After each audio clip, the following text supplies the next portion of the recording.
ये स्टूल जो आप इस वक़्त डायपर में देख रहे हैं, क्या आपको लगता है कि ये कॉन्स्टिपेशन है, ये कब्ज़ है कि नहीं है?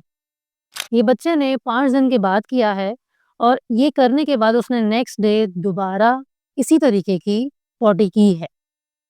ये कॉन्स्टिपेशन नहीं है। आपको जान के हैरत होगी, कॉन्स्टिपेशन एक अलग चीज़ होती है। आज हम डिस्कस करेंगे इस वीडियो में कि कॉन्स्टिपेशन क्या है, असल क्या होती है, डायरिया क्या है, कब आपने फ़िक्र करनी है, कब खतरनाक है, कब नॉर्मल है, म्यूकस यानी पॉटी में रेशा आना क्या होता है, कब रेशा आना नॉर्मल है और कब रेशे में आपने फ़िक्र करनी है। मेरा नाम है डॉक्टर हिना बेग, मैं एक पाकिस्तानी मेडिकल डॉक्टर हूँ एंड न्यूबॉर्न केयर एक्सपर्ट हूँ। अगर आप न्यू मदर हैं, बेसिक बेबी केयर टिप्स के हवाले से बहुत ज़्यादा परेशान हैं, तो ये प्लेलिस्ट लाज़मी जाके चेक कीजिए। सबसे पहली चीज़ जिसके बारे में हम बात कर लेते हैं वो ये है कि नॉर्मल स्टूल होता क्या है बेबीज़ में। देखिए, स्टूल का कलर यानी उसका रंग या कितनी बार बच्चा कर रहा है, इन दोनों चीज़ों से ज़्यादा इम्पोर्टेंट बात वो ये होती है कि बच्चा स्टूल पास करते वक़्त कंफर्टेबल है कि नहीं है। ठीक, मैं उस कंफर्ट की बात नहीं कर रही कि बच्चा बिल्कुल ही पता ही ना लगे कि स्टूल पास हो जाए। ज़ोर वो लगाएगा, लेकिन एक होता है एब्नॉर्मल ज़ोर लगाना, जिसमें रोना भी, वो एक अलग चीज़ होती है। ठीक है? ये रोना भी एक जगह पे नॉर्मल है।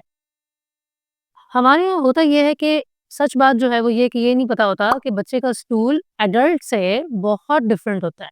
ठीक है? वो बिल्कुल भी बड़ों की तरह नहीं होता, उसमें बहुत डिफरेंसेस हैं।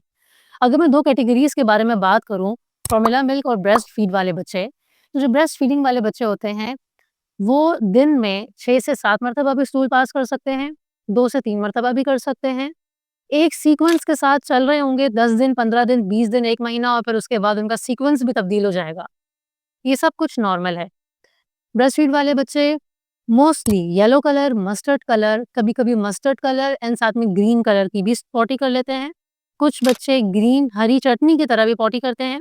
ये सब चीज़ें कंप्लीटली नॉर्मल होती हैं।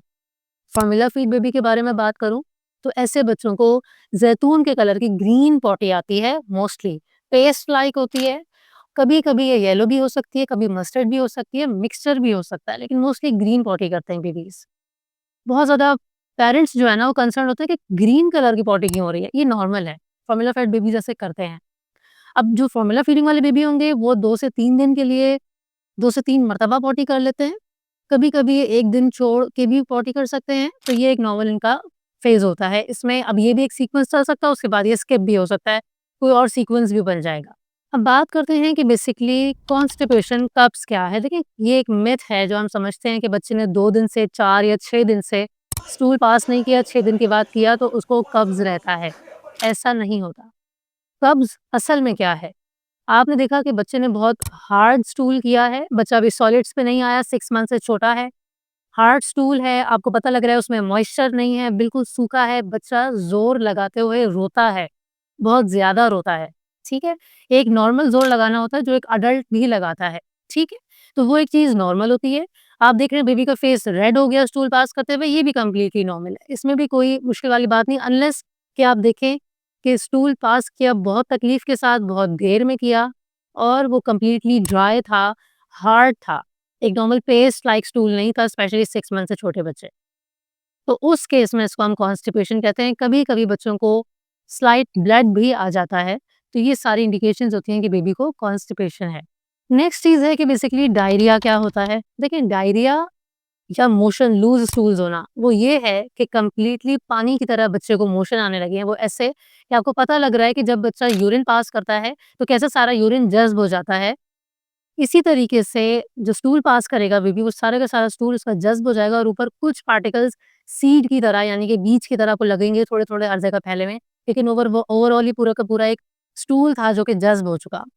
कुछ बच्चों में ये नौबत नहीं आती, उससे थोड़ा दरमियान का हिस्सा होता है, जिसके अंदर वो एक नॉर्मल पॉटी से डिफरेंट पॉटी कर रहे होते हैं, मीन्स कि वो थोड़ी-सी पतली होती है, ज़्यादा बल्की अमाउंट में भी हो सकती है और एक बहुत क्लासिकल साइन कि जो नॉर्मल पॉटी की स्मेल होती है आपके बच्चे की, उससे चेंज हो चुकी होती है।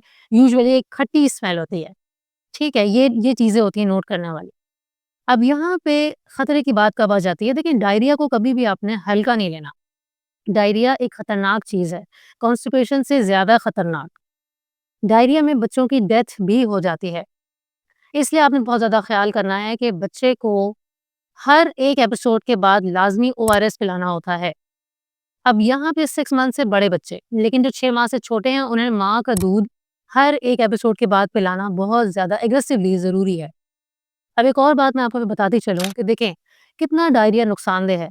अगर 3 एपिसोड 1 दिन में हो रहे हैं, तो ये आप थोड़ा वेट कर सकते हैं नेक्स्ट डे का कि क्या पता अब थोड़े कम हो जाएँ।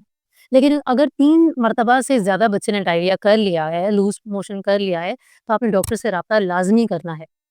खतरे की बात मज़ीद उस वक़्त होती है जब आपके बच्चे को बुखार भी आया हुआ हो, 100 से ऊपर, या उसके अंदर ब्लड आ रहा हो, या बच्चे को उल्टी आ रही हो, या बच्चा बहुत कमज़ोर हो गया हो, वेट नहीं गेन हो रहा हो, या उसके अलावा बच्चा खाना-पीना लेने में बहुत तंग कर रहा हो, फ़ीड नहीं कर रहा हो।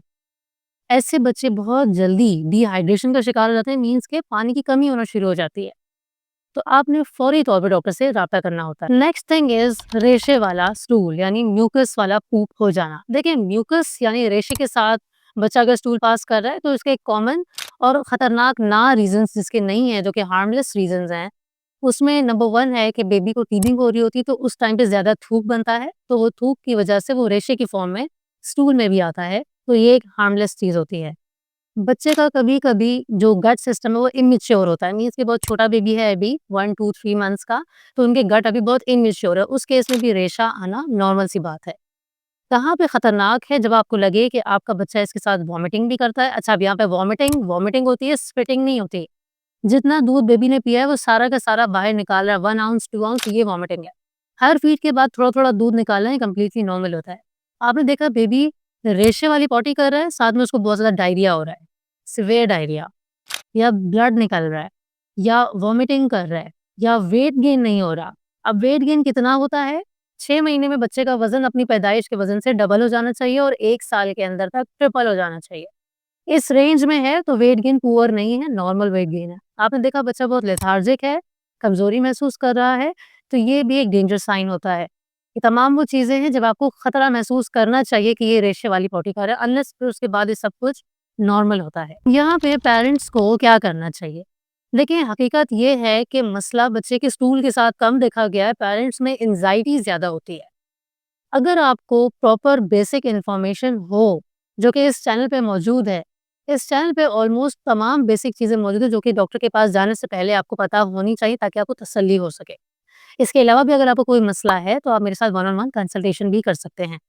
देखिए, अगर आपको हेल्दी बेबी बनाना है, तो उसके लिए करेक्ट इन्फॉर्मेशन होना बहुत ज़्यादा ज़रूरी है। इस वीडियो के एंड में आपको कॉन्स्टिपेशन बेसिक होती क्या है, इसमें मज़ीद इन्फॉर्मेशन आपको भी ज़रूर मिलेगी, लाज़मी जाके चेक कीजिए। और अपनी राइट साइड पे आपको लूज़ स्टूल्स के बारे में इन्फॉर्मेशन मज़ीद अकॉर्डिंग टू रिसर्च वो यहाँ पे आपको मिलेगी।